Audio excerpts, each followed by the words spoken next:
Sure, the castle logo and Steamboat Willie let us know it's a Disney film, but let's be honest, the tragic backstory is really how we know we're in Disney territory. Wouldn't be Disney without the death of a loved one. I have to keep reminding myself that she had to lose her husband for this house to exist, because otherwise a self-building, self-cleaning house that's just like a cool pet is a pretty sweet deal. This little detail that it's not quite so welcoming outside the casita. Whatever gift awaits will be just as special as you. Aha, some tricky wordplay there. We find out pretty early on that Mirabel doesn't have a gift in the traditional sense, but this is a stellar bait and switch. Morning, Abuelo. Yeah, again, sorry about your abuelo. I want this house. Getting to the age where bending down to put shoes on sucks, and this rocks. Drawers. Floors. Doors. This is our home. We've got every generation. The song has barely even started and it's already stuck in my head. And you know that's the measure of song quality, earworminess. This character design is so good. There's something very realistic yet purposely cartoony about it. More realistic bodies than classic Disney, even if they still have those Disney eyes. Also, I specifically didn't look up who was playing Mirabel my first time through because you know how sometimes if it's an actor you know, it's hard for your brain to let them blend with the animated character? No? Just me? Well, anyway, it wouldn't have mattered because Rosa Diaz is the main thing I know Stephanie Beatriz as, and I had no idea she could sing like this, and the voice she uses for Mirabel is so unique, I can't separate it from Mirabel. It's good, she's good, that's the lesson. What are your powers? Just tell us what everyone can do! And that's why coffee's for grown-ups. These kids are so stupid cute, that's how they get you. But coffee will stunt your growth, steer clear, children. Oh really? An old wives' tale. Okay, well I looked it up and there's still a bunch of reasons you shouldn't drink caffeine young. We don't talk about Bruno. There it is, that line's gonna be stuck in all of our heads this whole video, so just embrace it. Also, all the expressions in Mirabel's little freeze frame and then right back into the song. Obviously, Disney's always going to do their best to represent the culture of the people in their movies, but just briefly looking through traditional Colombian dance routines, the dress flipping seems to be a big part of it. But even without that, the animation of her dance, her movements, everything is so smooth and fun to watch. We've got some genuine comedy. That borderline dangerous toss of the accordion and the band staring with just the goofiest looks on their faces.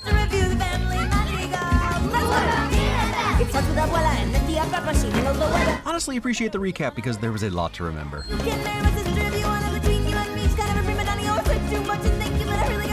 Holy crap, this song goes hard for an introduction to everyone. Got Marshall Mathers blushing. This change up in the pace of Mirabel's singing is so dang impressive. Obviously, Lin-Manuel is an absurd talent for writing it, but all the props to Stephanie Beatriz for 100% crushing it. Oh, Mirabel didn't get one.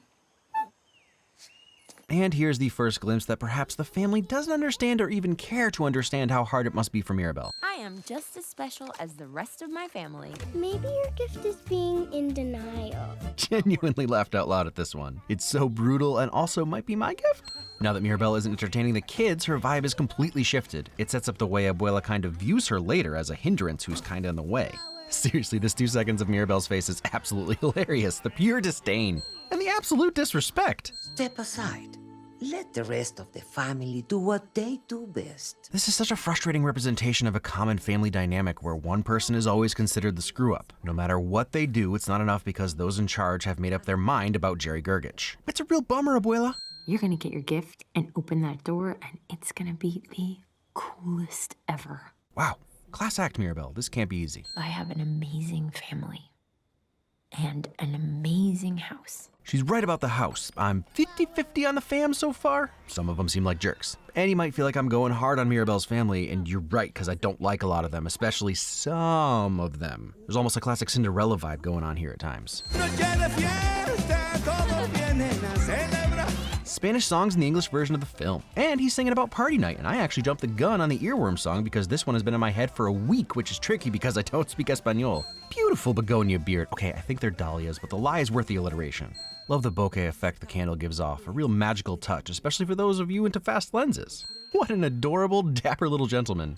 Easy there, Casita. There's helpful and then there's pushy. I can't. I need you. Huh, under 20 minutes in and I'm crying. Cool. Very chill. Honestly, it's amazing how stable Mirabel is after experiencing this. Maybe that's her power. Being stable? I mean, it kinda is actually. I understand you. Of course they can come.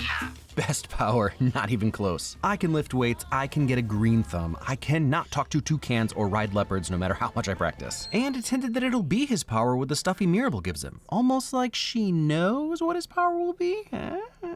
Wait, if they get powers, they get magical rooms too? Okay, so the only other people who don't have gifts are the spouses who live with the people that do. So essentially everyone in the house has an amazing room except for Mirabel. And that's why she was sharing a room with Antonio? Because he just moved into her room since she never moved out? Honestly, they're lucky she hasn't burned this house down. That's some intense favoritism and neglect. Look at that dope capybara, just chilling. A gift just as special as you.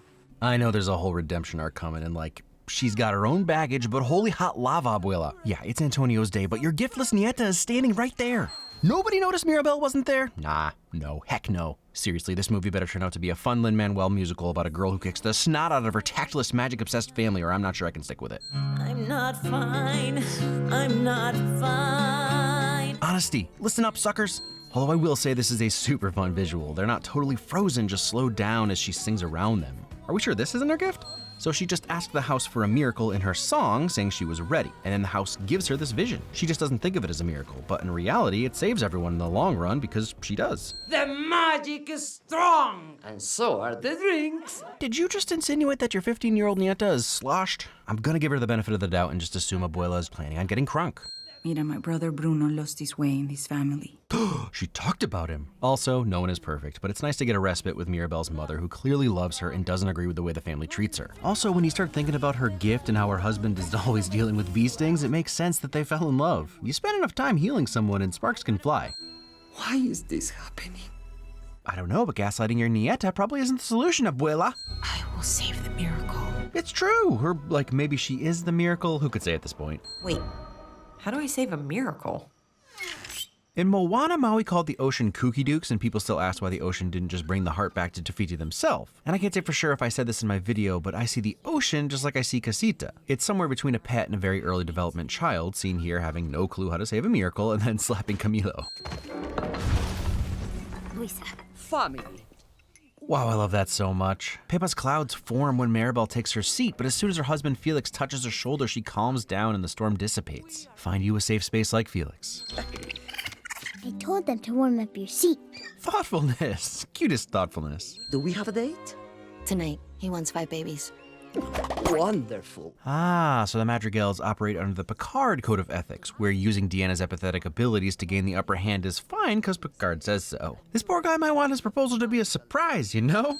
Is there something there with this one daisy? Does Abuela not like daisies? Does it just not fit into the perfectness of all the pink flowers? Is it actually a hint that Isabela isn't all that stoked on marrying what's-his-face? Luisa, the donkeys got out again. The voice actor for this one line really swung for the fences with that voice.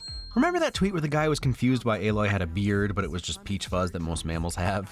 Yeah, good times. Anyway, I love the peach fuzz on Luisa's neck. And I glow cause I know what my worth is. Wow, that's a line. It sounds totally positive and like something everyone would strive for until you realize that her point is that her worth is so objectively defined that she can't escape it. Even if she'd rather not glow today, it doesn't matter. There are mountains to move. Gonna go contemplate the cosmos for a bit. Was Hercules ever like, yo, I don't wanna fight Cerberus? The way this song starts makes it seem like it's not gonna be a banger unless you're super into talk singing, but then the chorus hits and it turns into a real banger. There's also a tone shift from her tougher tenor voice verses that are about hiding her true feelings, and then she uses her alto singing voice when she starts being honest about the pressure she feels.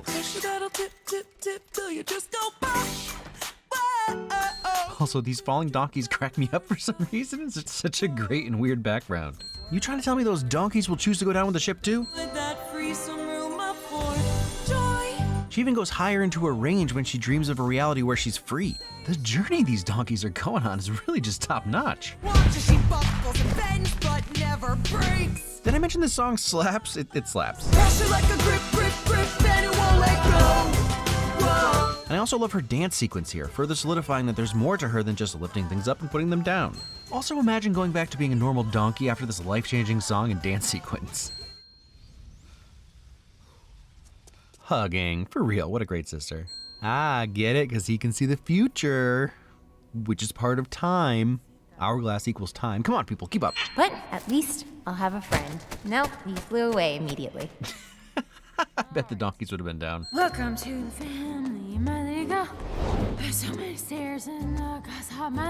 Parodying your own song with inventive lyrics. Appreciate the solidarity from Alan Tudyk. He doesn't have to look over the edge, he can fly. It's just a testament to how far we've come watching her dig for glowing green glass under sand. Everything moves so realistically. The green glow on her face hits the perfect spot between realism and magical. Love the solitary granules of sand stuck to her arm. Clear skies, clear skies.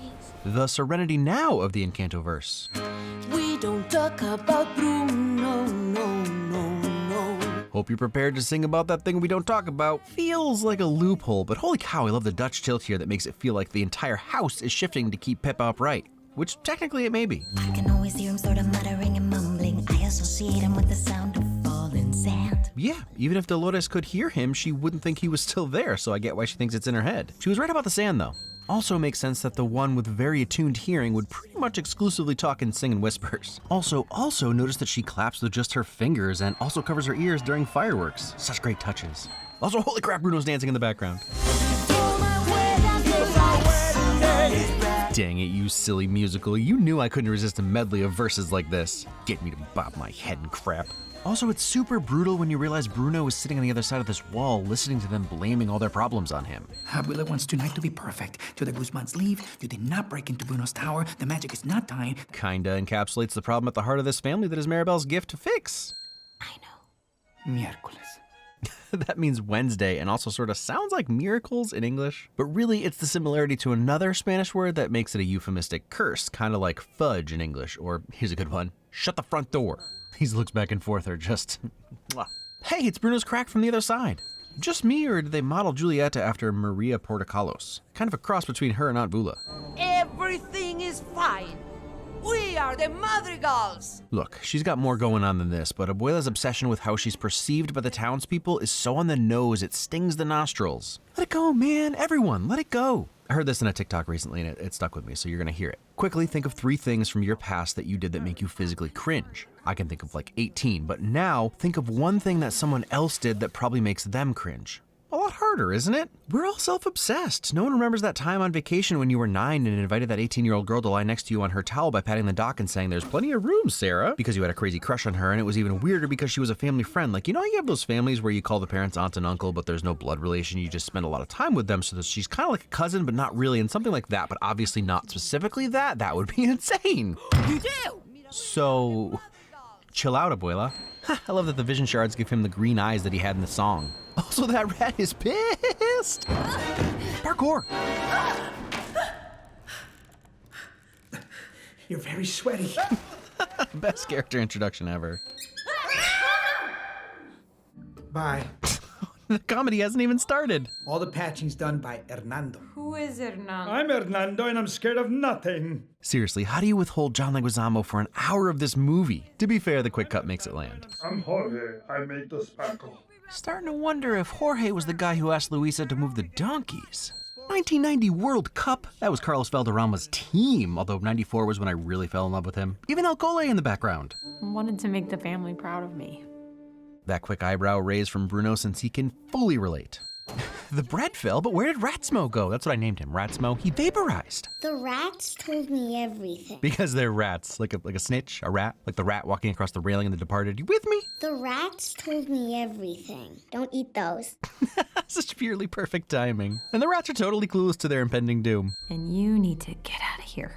So Bruno has been living in the walls of Casita and it shows. Dude clearly hasn't seen the sun in years. Think of the family. I was thinking of my daughter. Extra bravery points. Not only is he going up against Abuela, but Abuela is his mother-in-law. Rest in peace, King. Capybaras really are the best. Official favorite character. Get this guy a Charles Plus series. A Disney Plus series. And appropriate reaction. Let that furry little loaf of sourdough stay put. Is that a hug? Am I biting or hugging? Been there. Your sister. That's great. Every time. It's hard being Bruno. It does seem like the cooler the power, the worse it is when you can't control it. There's probably a lesson in there, but lesson schmessens. You're exactly what this family needs. Amazing what being neglected and treated poorly can do to your intuition and empathy for others. It sounded like an encouragement to treat people poorly. No, I'm saying Bruno sees Mirabel's value because his gift made him an outcast, so he can easily relate. You're afraid Abuela will see you. Yep, yes, that too. I mean, it's not like Abuela isn't scary. Just gonna save the miracle with a hug.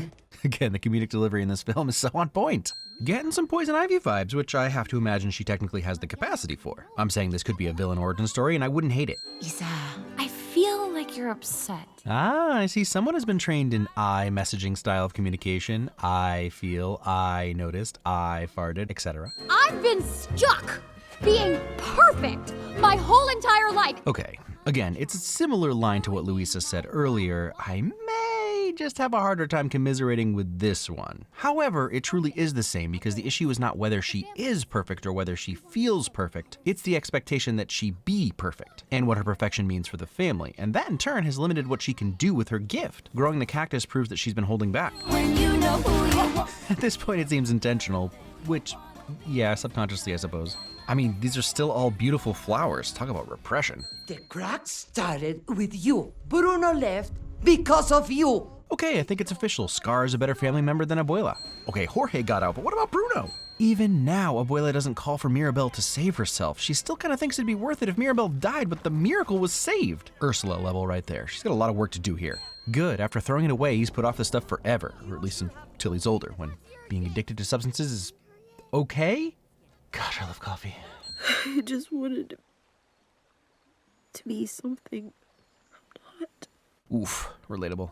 Love a love montage, and you know what they say, a love montage is the fastest way to triplets. Okay, I'm coming around. It makes sense that Abuela is a mess. The trauma of your husband being murdered in front of you and that murder being the catalyst for the happiness and safety of not only you and your family, but also your whole community has got to have a pretty substantial effect on how you interact with people. It's like surprisingly brutal, but somehow still very Disney. I asked my Pedro for help. He sent me you. And that makes sense. Abuela has no magical powers and, at least in theory, runs the Encanto. But she ain't exactly young and somebody needs to step in soon. And did I mention they've been hinting at it all along? Open your eyes. Open your eyes. I gave her a vision! Ah, it was me! Aw, I love that Bruno won't let Mirabel take the fall. Get you a Tio like Bruno. More hugging. A miracle is you. Finally, Abuela gets it. Let it snow, let it go! That's what I'm always saying, bro. Elsa's gonna come for you, Bruns. What do you see? I see me. All of me. Well, crap. I didn't think I was gonna cry, but there we go. Self-acceptance is powerful stuff. And in case it wasn't clear, that's Mirabel's door now. She's the one in front. Hola, casita. You think Casita retained her memories? Or like, did she get blank slated? Do houses have memories? Did I mention this song slaps? Have fun with it in your head for the next week. Talented rat.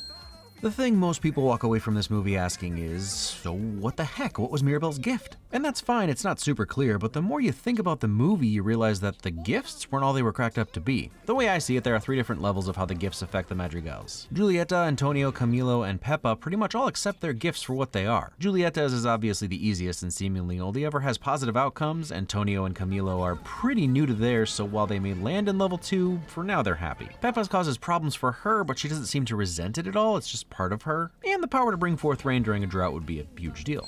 The next level is where Dolores, Isabela, and Luisa fit. Outwardly, their gifts seem perfect. No one would be able to imagine a complaint they could have, including their cousin/sister Mirabel. Dolores doesn't complain too much, but it's clear that she's affected by her gift. She doesn't have to perform the same way that Isa and Luisa do, but hearing every under-the-breath mumble all the time would get tiresome. But also, just a little side note, she gets to make this tiny little noise all the time, and it's pretty much the cutest thing ever.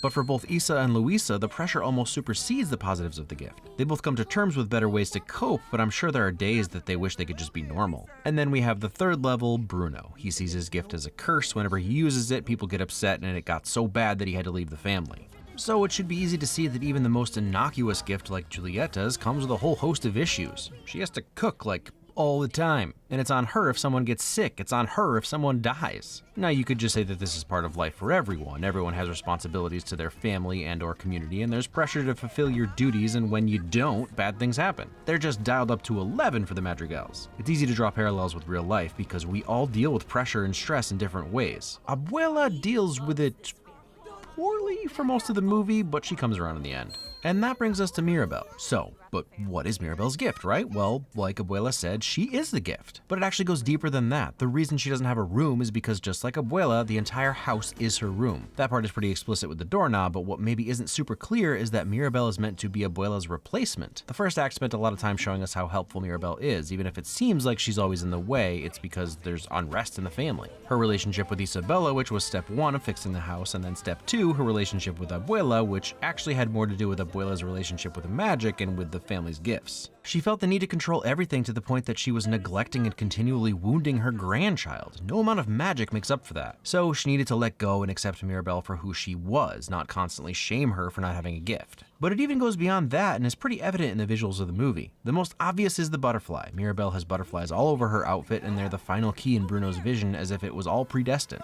You may not have even noticed that there's a butterfly on the candle. Mirabel is meant to be the next candle bearer. At least that's how I saw it. It's a complete story, but it's another Disney movie that could do with a sequel, I think. Just bringing this cast back together would be worth it, Stephanie Beatriz in particular. Rosa from Brooklyn Nine-Nine is such a great character, and Mirabel is in an entirely different universe, and she nails it. The animation has to keep up with her expressive delivery and not the other way around. And speaking of not being typecast, I did a double take when I saw that Jane from Doom Patrol was Isabela, or Flacca's best friend Maritza if you prefer. She really nailed her solo. Maria Cecilia Botero is perfect as Abuela. You can hear the passing of time and hurt in her voice from the first line she speaks. And while at times she is hard to love, she's perfectly cast. And besides Stephanie Beatriz, the real standout is John Leguizamo. I hope this man gets the credit he deserves someday. His performance as Bruno is short but memorable. He pulls off the loneliness and fear of an outcast beautifully. So that's that, another one in the bag for Disney. Apparently Lin-Manuel Miranda cannot be stopped. Next week, a movie that sorta hates itself for existing, but like, in a good way?